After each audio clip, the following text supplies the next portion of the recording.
दिसंबर 1946 में संविधान बनाने का काम शुरू होते ही 600 साल पुरानी ब्रिटिश पार्लियामेंट के हाउस ऑफ कॉमन्स से सिर्फ 6 दिन पुरानी भारत की संविधान सभा पर जोरदार आक्रमण किया इंडिया को अपना गुलाम समझने वाले सर विंस्टन चर्चिल ने।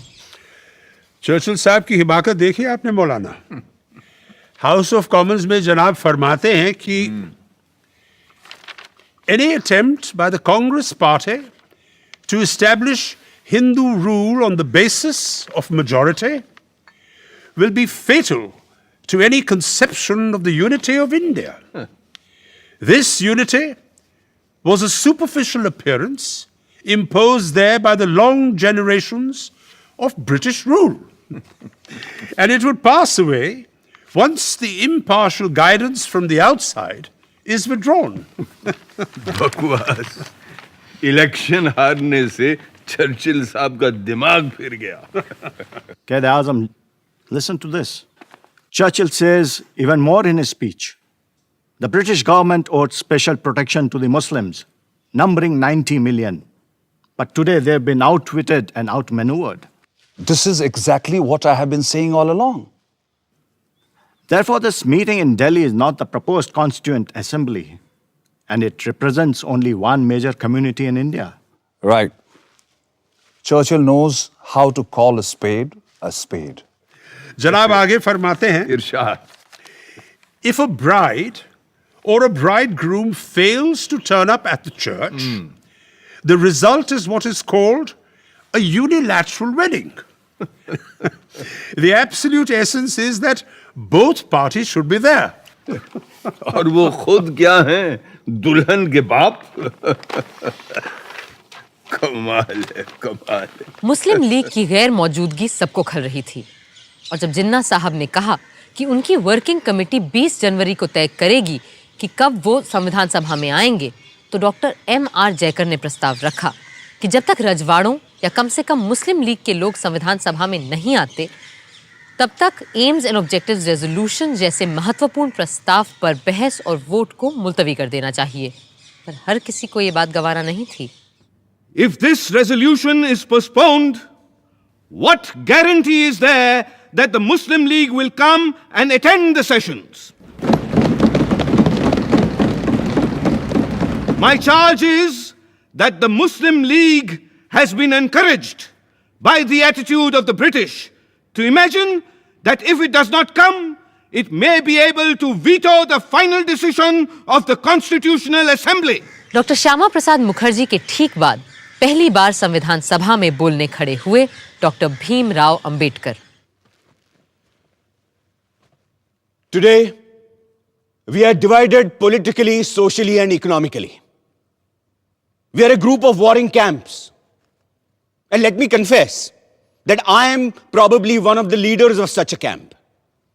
But sir, I'm quite convinced that given time and circumstances, nothing in the world will prevent this country from becoming one.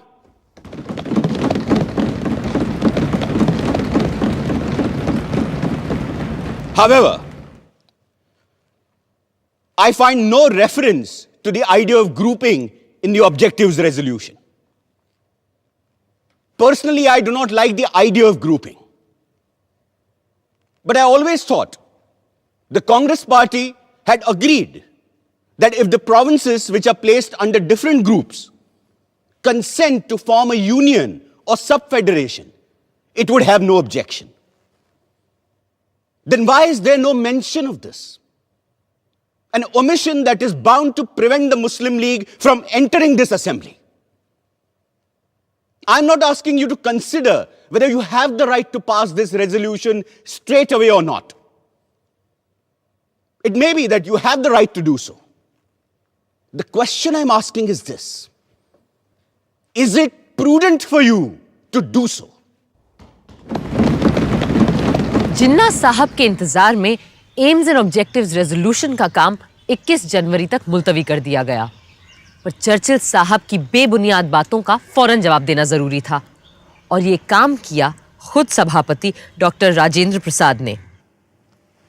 London के हाउस ऑफ कॉमन्स में अभी पिछले दिसंबर में मिस्टर चर्चिल ने फरमाया कि हमारी ये संविधान सभा भारत के केवल एक धर्म के लोगों की नुमाइंदगी करती है।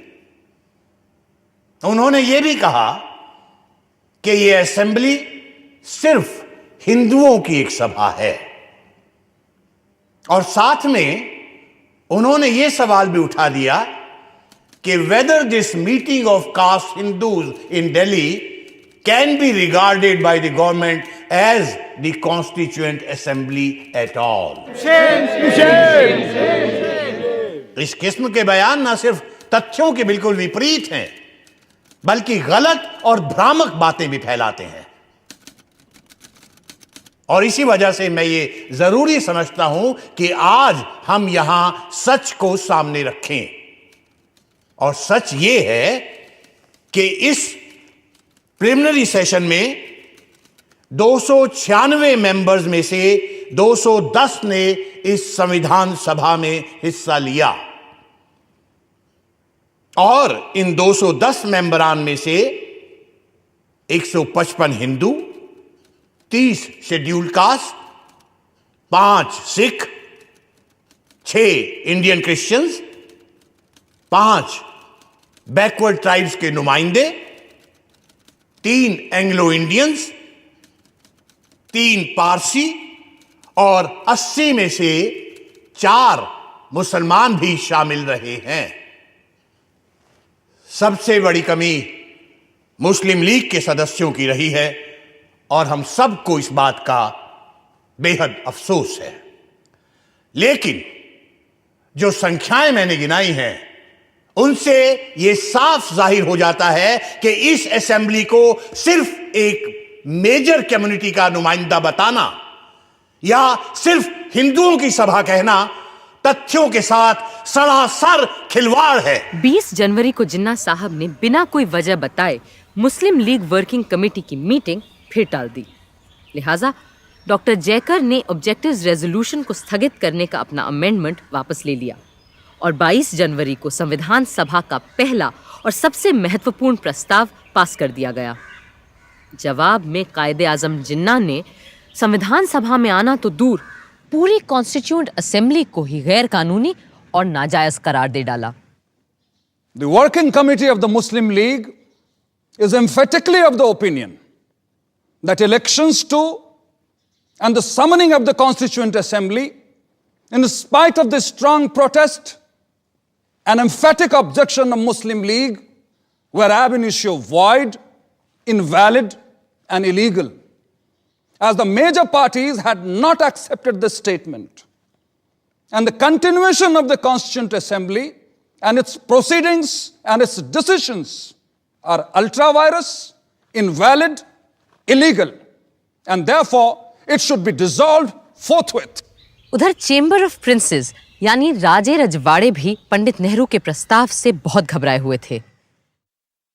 नवाब साहब भोपाल ने राजघरानों की हड़बड़ाहट एक प्रेस कॉन्फ्रेंस में जाहिर की।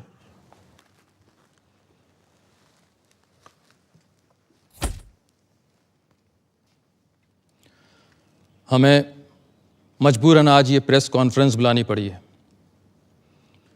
क्योंकि पंडित नेहरू ने कॉन्स्टिट्यूएंट असेंबली में जो रेजोल्यूशन पास करवाया है वो कैबिनेट मिशन में तय की गई बातों से बिल्कुल मुख्तलिफ है, और कॉन्स्टिट्यूएंट असेंबली में ऐसे किसी भी रेजोल्यूशन को लाने और पास करवाने के हम पूरी तरह से खिलाफ हैं। सर, जैसा कि पंडित नेहरू जी ने कहा है कि उनको जाती तौर पर ना तो राजशाही पसंद है, ना राजा और ना ही नवाब, तो इस पर आपका क्या कहना है? देखिए, पंडित नेहरू को अपनी जाती राय रखने की और उसका इजहार करने की मुकम्मल आज़ादी है, लेकिन हां, अगर उन्होंने अपना बनाया हुआ कोई कानून हम पे ज़बरदस्ती थोपने की कोशिश की तो हिंदुस्तान के 550 शाही घरानों ने चूड़ियां नहीं पहन रखी हैं। यहां देखने की बात यह है कि मेजॉरिटी पार्टी के अभी से ये तेवर हैं, तो अंग्रेज़ों के जाने के बाद हमारा क्या होगा, ये तो खुदा ही जाने। उसके लिए हम अपने चैम्बर ऑफ प्रिंसेस का रेजोल्यूशन आपके सामने रखेंगे।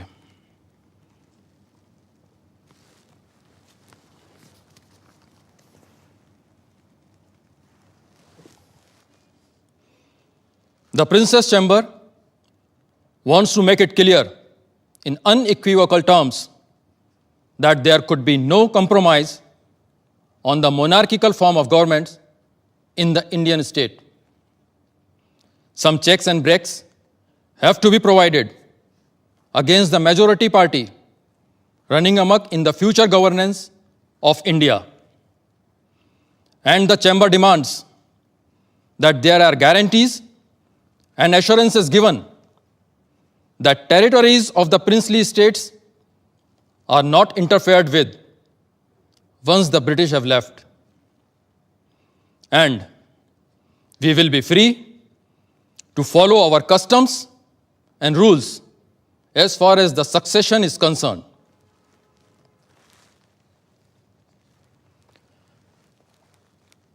कॉन्स्टिट्यूएंट असेंबली का पास किया हुआ ऑब्जेक्टिव्स रेजोल्यूशन बड़े ही खतरनाक इम्कानातों से लबरेज है और इसीलिए हमने साफ साफ चैम्बर ऑफ प्रिंसेस का रेजोल्यूशन सबके सामने रखा है। सन 47 की शुरुआत में यहाँ हिंदुस्तान में लोग संविधान सभा से तमाम उम्मीदें लगा रहे थे और तरह तरह की मांगें उठा रहे थे, लेकिन वहाँ इंग्लैंड के हाउस ऑफ कॉमन्स में प्रधानमंत्री एटली ने एक महत्वपूर्ण पर नाटकीय घोषणा कर डाली। ये ऑल इंडिया रेडियो है।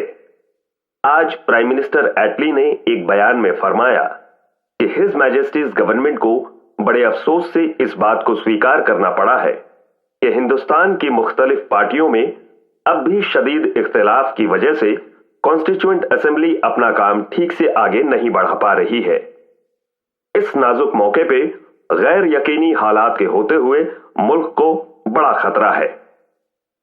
चुनांचे हिज मैजेस्टीज गवर्नमेंट ये वाजे करना चाहती है कि एक ठोस कदम उठाने का उनका इरादा अब टल नहीं सकता और वो हिंदुस्तान की बागडोर हिंदुस्तानी हाथों में सौंपने की तारीख जून 1948 के आगे नहीं बढ़ा सकती और ब्रिटिश इंडिया की बागडोर हिंदुस्तानी हाथों में सौंपने की जिम्मेदारी होगी नए वाइसरॉय एडमिरल वाइकाउंट माउंटबेटन की, ताकि हिंदुस्तान खुद मुख्तारी से आगे चलकर एक खुशहाल और खुशबाश मुल्क बन पाए।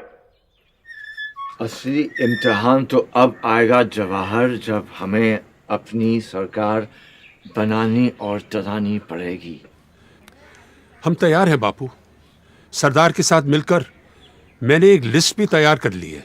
बस हमने अपनी लिस्ट में ऐसे किसी को नहीं रखा है जो हमारी सोच का हिमायती न हो और जो अब तक अंग्रेजों का चाटुकार रहा हो। सरदार, हो सकता है कि कुछ लोगों ने ऐसा किया हो, पर अंग्रेजों की सेवा करके वो हमारे दुश्मन तो नहीं बन जाते हैं ना। वो भी आखिरकार हिंदुस्तानी ही है और अगर अब उन्हें मौका मिलेगा तो वो हिंदुस्तान के लिए भी अपना हुनर दिखाएंगे। ठीक बात है बापू। कैबिनेट के 14 लोग छांटते वक्त हमें और किसी बात को नहीं, सिर्फ हुनर को तरजीह देनी चाहिए। एक और बात का ख्याल रखना होगा आपको। 14 में से 7 लोग ऐसे हों जो कांग्रेस के ना हो और ये भी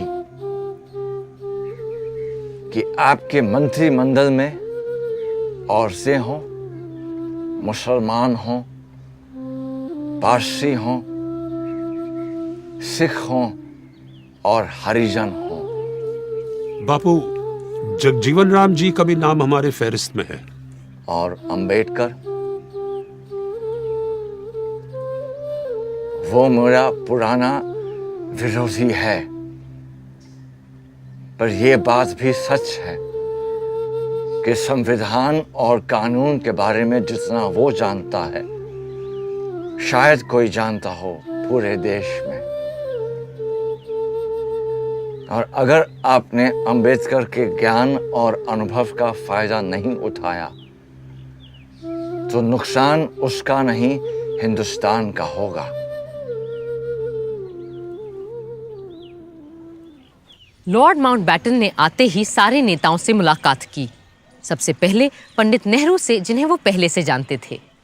दोनों इस बात पर एक मत थे कि सबसे बड़ी चुनौती होगी जिन्ना साहब की जिद।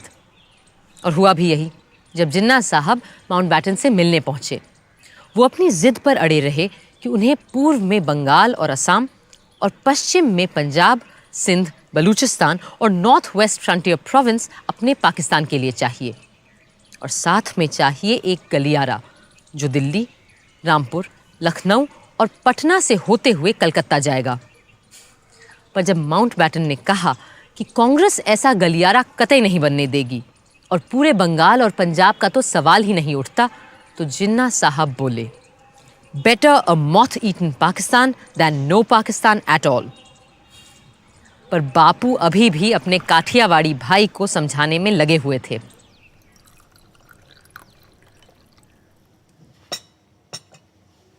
May I have some salt, please? Sure.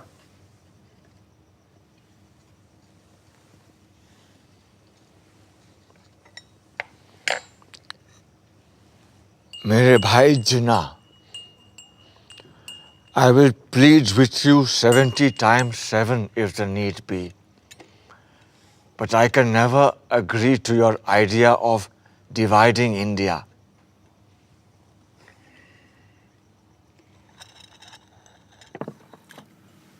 In that case, let's agree to disagree on the question of partition. But I'm entirely with you on the question of signing an appeal to both Hindus and Muslims to keep peace. If you want, you can have a look at the draft typed by my assistant. I need not read anything that you ask me to sign.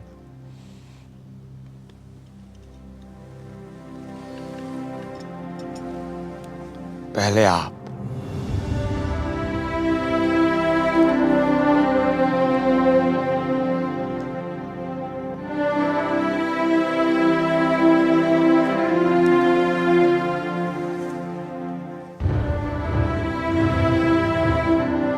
मैं Lord Mountbatten से कहने जा रहा हूं कि अगर जरूरत पड़े तो वो अंतरिम सरकार को बर्खास्त करके जिन्ना को दावत दें और कहें कि वो अपने मन की सरकार कायम कर लें।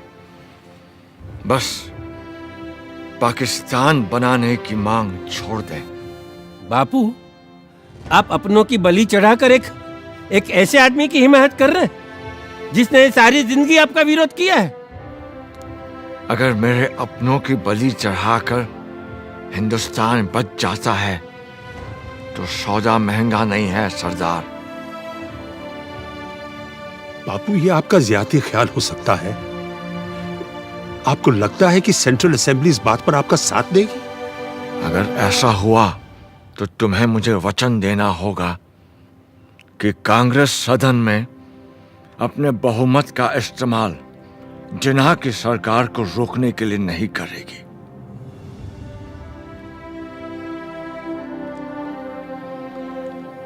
बापू, मैं हमेशा आपकी बड़ी इज्जत करते आया हूं, लेकिन अब आपकी बात मुझे अजीब लग रही है। फर्ज कीजिए हमने जबान दे भी दी, तो आपको क्या लगता है कि जिन्ना साहब एक पल भी कांग्रेस का यकीन करेंगे? और फिर सदन में इतने सारे लोगों को समझाना क्या आसान होगा कि आप सारे के सारे चुपचाप हाथ पर हाथ धरे तमाशा देखते रहो कि कैसे जिन्ना जैसे तानाशाह की मनमर्जी चलती है? ना ना ना, ऐसे पागलपन के स्वांग में हिस्सा लेने के बजाय मैं सभा से इस्तीफा देना पसंद करता हूँ। बापू, लॉर्ड माउंटबैटन खुद जानते हैं कि इन हालात में मुस्लिम लीग को सरकार बनाने देना बिल्कुल फजूल की बात होगी। शायद आप लोग बेहतर समझते हैं। वैसे भी मेरे जैसे बूढ़े का यहाँ क्या काम? मुझे तो बिहार और बंगाल में होना चाहिए।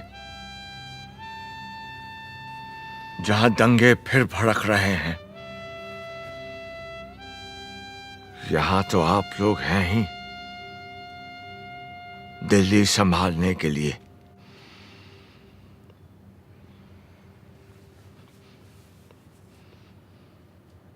कांग्रेस और मुस्लिम लीग को एक समझौते तक लाना शेर बकरी को एक साथ चराने जैसा था, पर सब तरफ निराशा नहीं थी। अप्रैल के अंत में जब संविधान सभा दूसरी बार मिली तो कई रजवाड़ों के नुमाइंदे उसमें शामिल हो चुके थे। बड़ौदा, कोचिन, उदयपुर, जोधपुर, जयपुर, बीकानेर, रीवा और पटियाला जैसे महत्वपूर्ण राजघरानों के प्रतिनिधि अब कॉन्स्टिट्यूएंट असेंबली में शामिल थे।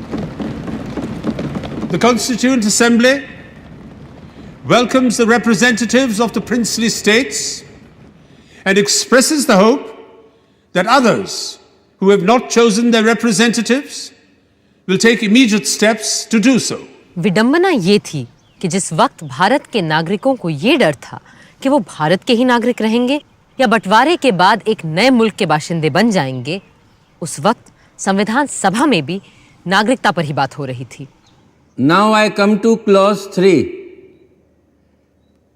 Every person born or naturalized in the Union according to law shall be a citizen of the Union. Sir,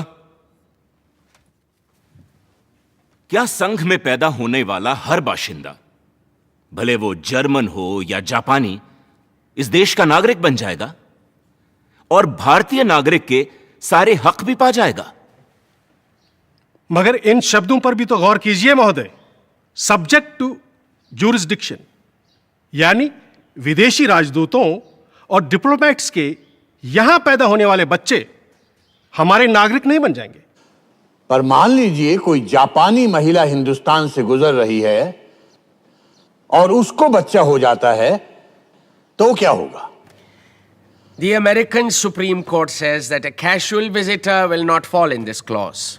And what happens to a man who is not passing through but stays for trade or some other purposes? Sir, मेरा प्रस्ताव है कि हम इस close को फिलहाल postpone कर दें और कल इस पर चर्चा करें। For the time being, let us accept the general principle. We need not manufacture a law of nationality overnight before 11 o'clock tomorrow morning. I will request lawyers and jurists who are members of this house to pay attention to this clause, and a committee of 3 lawyers is formed. Sir, I suggest that in addition to 3 lawyers, one man of common sense should also be added. And I do not exclude lawyers from the category of people of common sense. हंसी के ठहाके तो लग रहे थे, मगर स्थिति बहुत गंभीर होती जा रही थी। जिन्ना साहब अपनी जिद पूरी करके ही दम लेंगे, ये उन्होंने ठान लिया था। Division of the armed forces, division of the staff of central civil departments, railways, post and telegraphs, public works, income tax, customs, central excise, power. The list goes on. Divorce of 400 million people in just 10 weeks is an impossible task, Quaid-e-Azam. It will at least take a year, and that too if Allah is with us. I do not have that much of time. Pakistan will have to come into existence before these congressmen poison the mind of Mountbatten, who has dreams of becoming the Governor General of Pakistan. And that will never be. Actually, Jawaharlal is the problem. He told the Viceroy there will be no division of any assets, as some parts are just seceding from the entity called India. And the seceding parts will have to build up their own assets, administrative records, and machinery. Secession. Secession, my foot. It is not a question of secession. It is going to be a division of India, and both Nehru and Mountbatten better understand that. Otherwise, I'm going to call for another direct action day. ऐसे में जब viceroy Mountbatten ने हिंदुस्तान के बंटवारे की तजवीज़ सामने रखी, तो कई लोग सोचने लगे कि जहर पूरे देश में फैल जाए, इससे बेहतर यही होगा कि शरीर का बीमार भाग काटकर अलग कर दिया जाए। इस माहौल में कांग्रेस कार्यकारिणी की बैठक हुई। आप सब ने लॉर्ड माउंटबैटन की तजवीज सुनी है, कैसे वो हिंदुस्तान के कुछ इलाकों को खुद मुख्तारी का हक देना चाहते हैं। इससे एक तरफ जहां भारत के कट जाने का डर है, वहां दूसरी तरफ आजादी की उम्मीद नजर आती है। इसलिए हमने फैसला किया है कि इस प्रस्ताव को हम मंजूर कर लें। कांग्रेस पहले तो मुस्लिम लीग को ढील देती चली गई कि शायद अब वो संविधान सभा में आ जाएंगे, पर इससे हमें मिला क्या? दंगे, लूटमार, आगजनी। हमें अहिंसा और स्वराज के अपने सिद्धांत को सामने रखकर ही कोई फैसला करना चाहिए था, पर अब तो एकमात्र लोकतांत्रिक तरीका यही बचा है कि हम माउंटबैटन के प्रस्ताव को अपनी मंजूरी दे दें।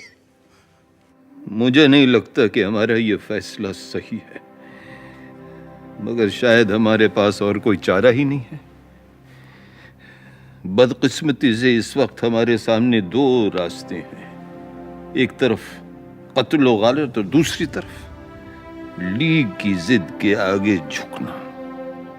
लेकिन मुझे पूरा यकीन है कि ये लकीर लोगों के दिलों की नहीं, सिर्फ नक्शे की तकसीम कर रही है। और इंशाअल्लाह ये जो बंटवारा है ये चंद ही दिनों की बात है और जल्द ही हम फिर से एक हो जाएंगे।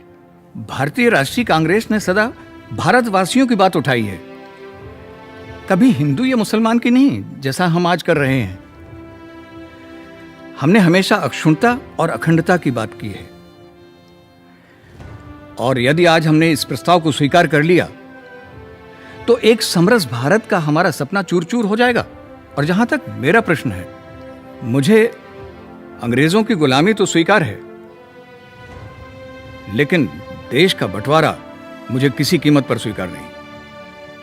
आज भारत के सामने अपनी आजादी का एक अवसर आया है। इस अवसर को क्या हम हाथ से चले जाने देंगे? ये कहना सही नहीं है कि पहले अंग्रेजों को चले जाने दो, फिर हम सब कुछ ठीक कर लेंगे, संभाल लेंगे।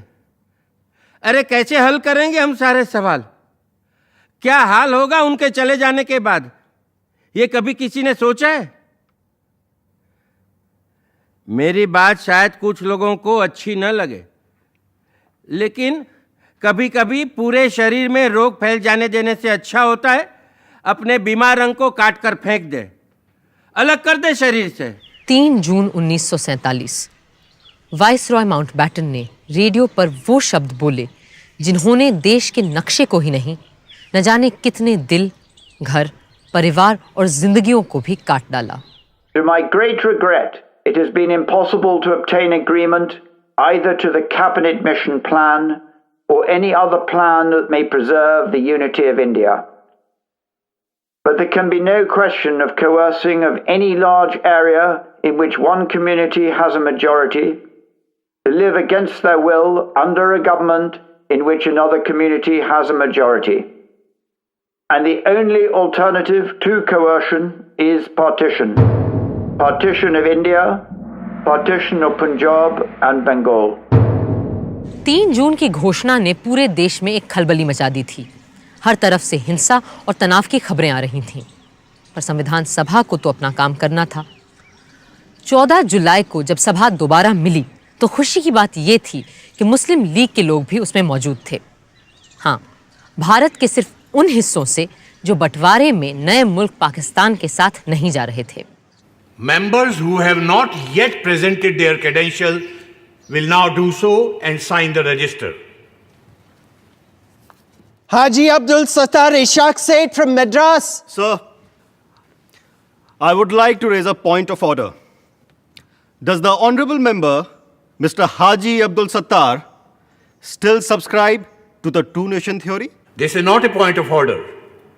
It is a question of the right of the member elected to the Constituent Assembly, and I cannot prevent any elected member from signing the register.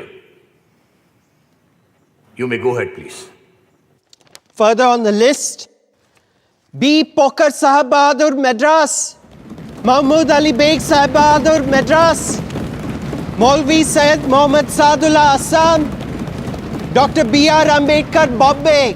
Doctor Ambedkar को दोबारा इस बार बॉम्बे से चुनकर आना पड़ा क्योंकि बंटवारे में उनकी सीट पूर्वी पाकिस्तान जा चुकी थी। हाँ, फायदा हुआ तो सिर्फ इतना कि 552 में से ज्यादातर रजवाड़े अब भारत का हिस्सा बनना मंजूर कर चुके थे। The next item is the motion to be moved by Honorable K.M. Munshi.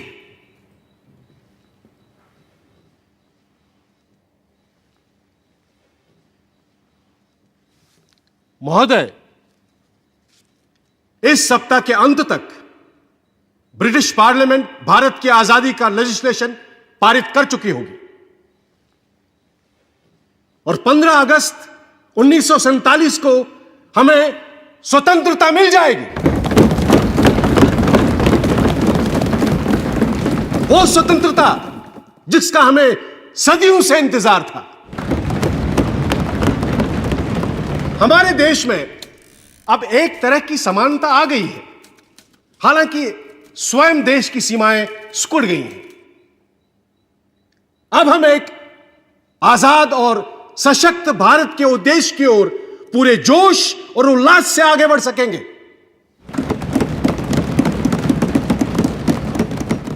महोदय, हमारे दरमियान मुस्लिम लीग के नुमाइंदे भी उपस्थित हैं। मुझे पूरा विश्वास है कि वो भारत के देशभक्त और कानून का पालन करने वाले नागरिक की हैसियत से यहां रहेंगे और संविधान रचने में पूरी तरह हमारी सहायता भी करेंगे ताकि उनकी माइनॉरिटी को इस देश में एक सम्मानित स्थान मिले। Mr. President, I should have thought there was no need for any doubt whatsoever regarding the fact that we have come here as the law-abiding and loyal citizens of India. एक हफ्ते बाद 22 जुलाई के दिन पंडित नेहरू जब बोलने खड़े हुए तो उन्होंने प्रस्ताव नहीं, कपड़े के 2 टुकड़े सभा के सामने रखे। It is my proud privilege to move the following resolution. Resolve that the national flag of India will be horizontal tricolor of deep saffron, white and dark green in equal proportions. In the center of the white band, there shall be a wheel in navy blue to represent the charkha. The design of the wheel shall be that of the chakra, which appears on the abacus of the Sarnath lion capital of Ashoka. I remember the ups and downs of our great struggle for freedom and how this flag gave us the courage to go on. Many who are not present here today, many of our comrades who have passed away, held on to this flag, some amongst them even to their death, and handed it over as they sank to others to hold it aloft.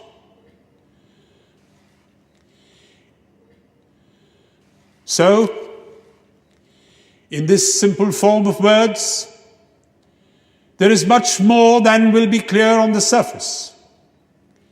There is the struggle of the people for freedom, with all its ups and downs, and trials and disasters. And there is finally today, as I move this resolution, a certain triumph about it, a measure of triumph in the conclusion of that struggle. So, I present this flag to you. Perhaps I am partial, but I do think it is a very beautiful flag to look at, and it has come to symbolize many beautiful things. Things of the spirit and things of the mind.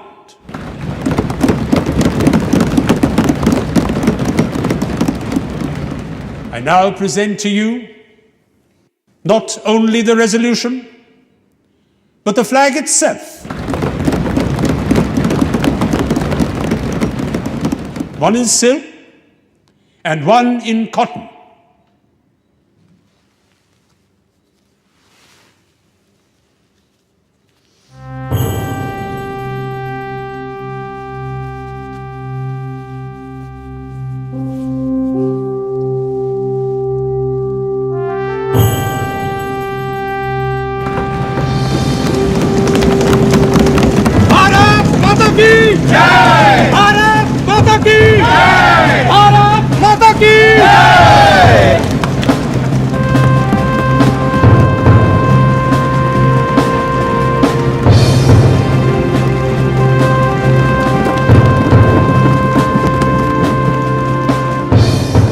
I beg to move this resolution.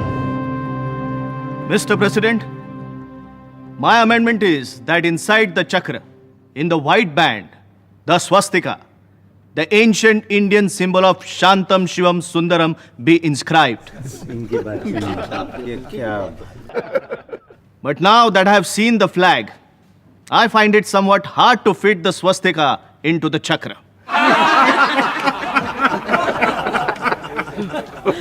In these circumstances, I beg leave to withdraw my amendment.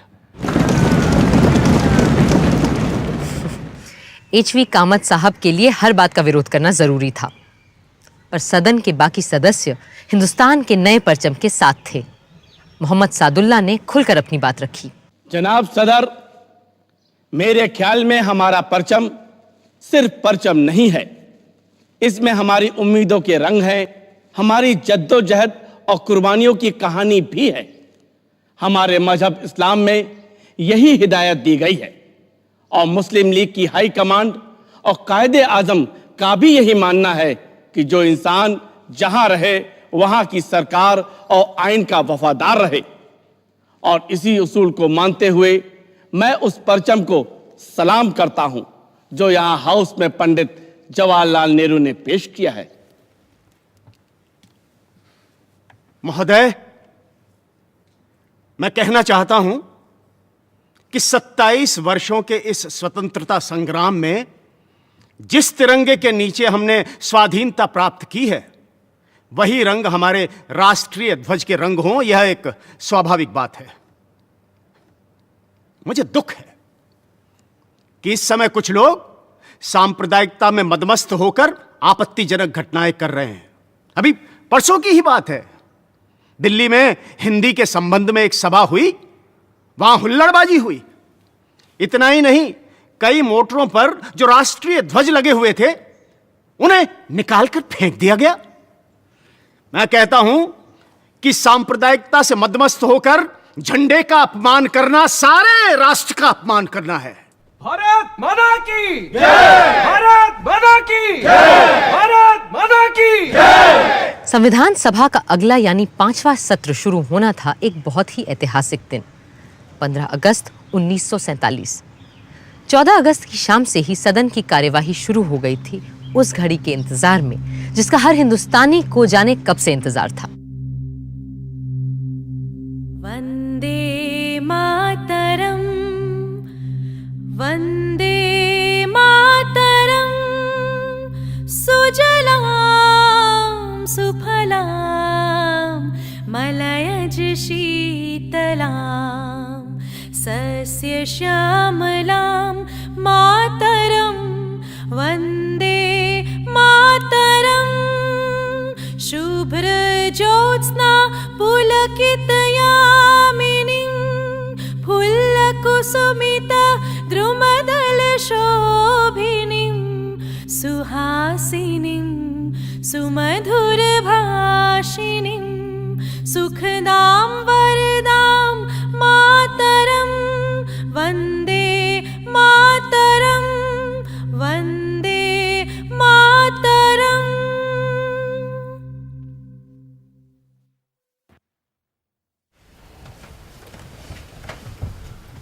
हमारे इतिहास के इस अहम मौके पर, जब आज वर्षों के संघर्ष और जद्दोजहद के बाद हम अपने देश के शासन की बागडोर अपने हाथों में लेने जा रहे हैं, हमें उस परम पिता परमात्मा को याद करना चाहिए जो मनुष्यों और देशों के भाग्य को बनाता है।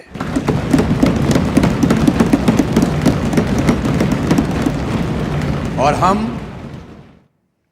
आज उन अनेकानेक ज्ञात और अज्ञात, जाने और अनजाने पुरुषों और स्त्रियों के प्रति श्रद्धांजलि अर्पित करते हैं जिन्होंने इस दिन की प्राप्ति के लिए अपने प्राण न्यौछावर कर दिए। हंसते हंसते फांसियों के तख्ते पर चढ़ गए, गोलियों के शिकार बन गए। जिन्होंने जेल खानों और काला पानी के टापू में घुल घुल कर अपने जीवन का उत्सर्ग कर दिया। जिन्होंने बिना संकोच माता पिता, स्त्री संतान, भाई बहन और यहां तक कि अपने देश को भी छोड़ दिया।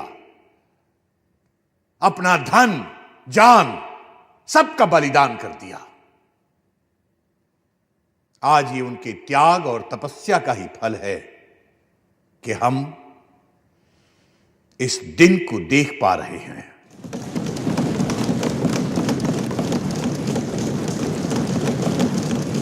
हम अपनी श्रद्धा और भक्ति का उपहार महात्मा गांधी जी को भी भेंट करें, जिन्होंने निराशा और मुसीबत के अंधेरे कुएं से खींचकर हमें बाहर निकाला, हमारे दिलों में ऐसी जिंदगी फूंकी कि हम में अपने जन्म सिद्ध अधिकार स्वराज के लिए दावा पेश करने की हिम्मत और ताकत आई, जिन्होंने हमारे हाथों में सत्य और अहिंसा का एक ऐसा अचूक अस्त्र दिया कि जिसके जरिए बिना हथियार उठाए स्वराज का अनमोल रत्न हमने हासिल कर लिया।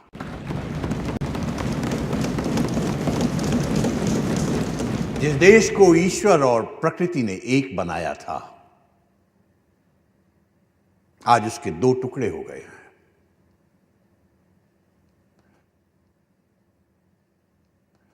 मुझे यह कहना पड़ता है कि इस बंटवारे से हमारे दिलों में दुख है, मगर इसके बावजूद हम आपकी और अपनी तरफ से पाकिस्तान के लोगों को अपनी नेक नियति, उनकी तरक्की और कामयाबी के लिए अपनी सदिच्छा और सद्भावना प्रकट करना चाहते हैं।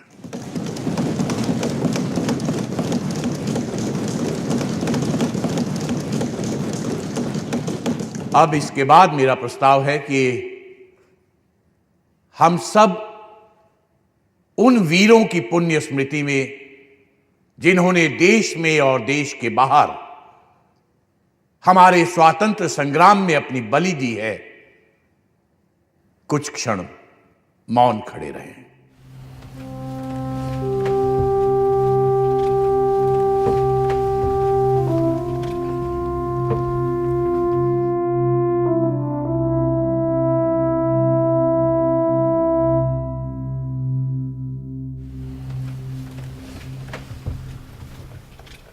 अब पंडित जवाहरलाल नेहरू अपना प्रस्ताव प्रस्तुत करेंगे।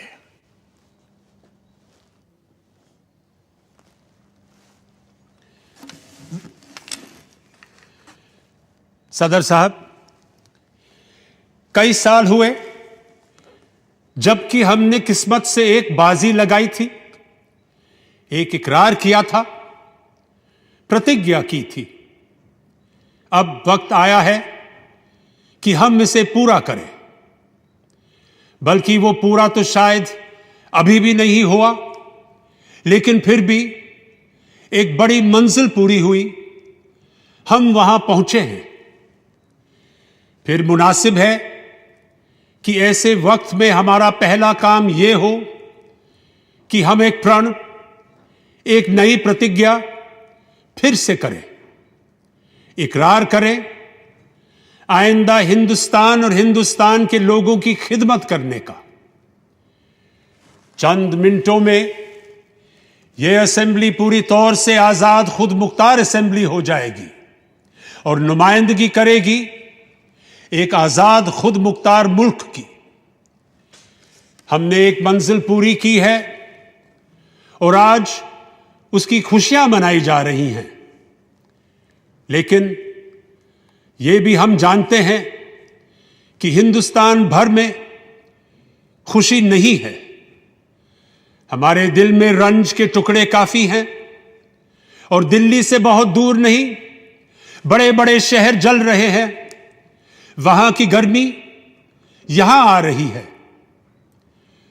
खुशी पूरे तौर से नहीं हो सकती, लेकिन फिर भी इस मौके पर हिम्मत से इन सब बातों का सामना करना होगा। अब मैं अपनी बात अंग्रेजी में भी पेश करूंगा। Long years ago, we made a tryst with destiny, and now the time comes when we must redeem our pledge. Not wholly or in full measure, but very substantially. At the stroke of the midnight hour, when the world sleeps, India will awake to life and freedom.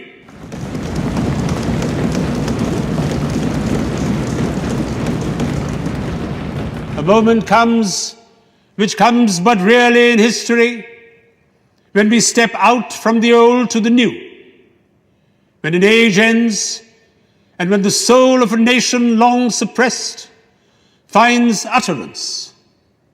It is fitting that at this solemn moment, we take the pledge of dedication to the service of India and her people, and to the larger cause of humanity. सारा हिंदुस्तान और पूरी दुनिया नेहरू जी के अल्फाज सुन रही थी और घड़ी के 12 बजने का इंतजार कर रही थी। I will now put the resolution to vote. Sir, Mr. President, there are 2 amendments that are standing in my name. No! But since the 0 hour is fast approaching, I do not propose to move my amendments. Thank you. I will now put the resolution to vote. The members will please express their assent by saying aye. Aye. We have resolved, as the clock strikes 12, we shall take the pledge.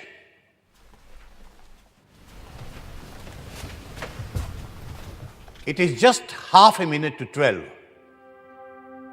I am expecting the clock to strike 12.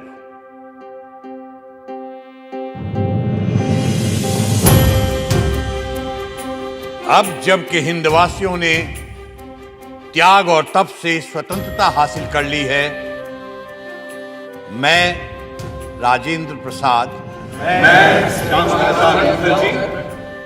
जो इस विधान परिषद का एक सदस्य हूं, शपथ लेने के बाद राष्ट्रीय ध्वज सबके सामने पेश किया गया। Shrimati Hansa Mehta will now present the national flag on behalf of the women of India.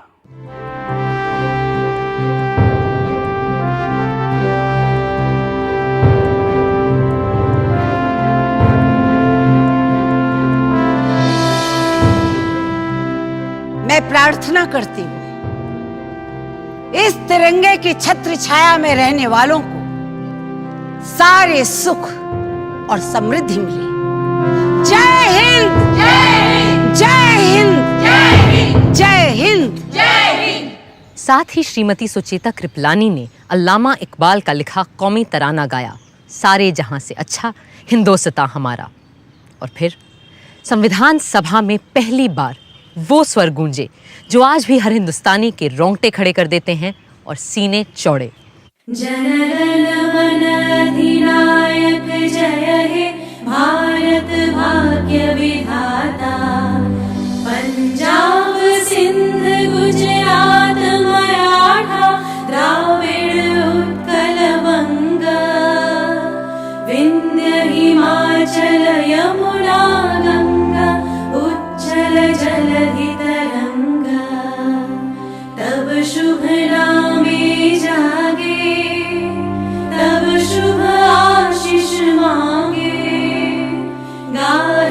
तब जय गाथा जनगण मंगलदायक जय हे भारत भाग्य विधाता जय हे जय हे जय हे जय जय जय जय हे। आजाद देश की नई सुबह के स्वागत को सभी जाने माने लोग राजधानी दिल्ली में मौजूद थे, सिर्फ एक इंसान को छोड़कर, महात्मा गांधी, जो वहां से दूर कलकत्ता में थे, जहां वो बंगाल के मुस्लिम लीगी प्रधानमंत्री एच.एस. सोहरावर्दी के साथ मिलकर हिंदू मुस्लिम दंगे रोकने में लगे हुए थे। 15 अगस्त की सुबह भी हर रोज की तरह उन्होंने 5 बजे प्रार्थना सभा की।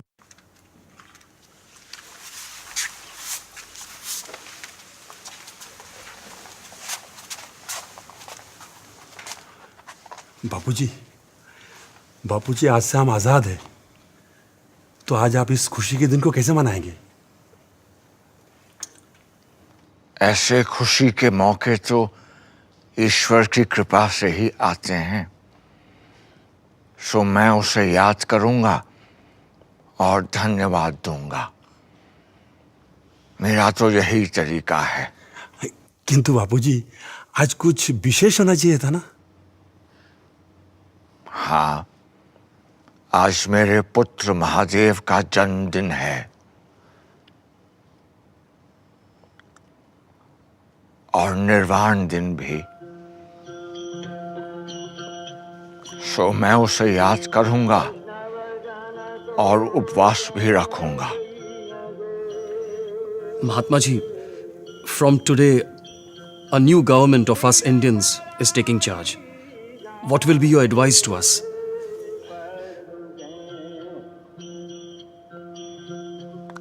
Be humble, beware of power. Power corrupts. Do not let yourselves be trapped by pomp and pageantry. Remember, you are in office to serve the poor in India's villages. सबको सन्मति दे भगवान।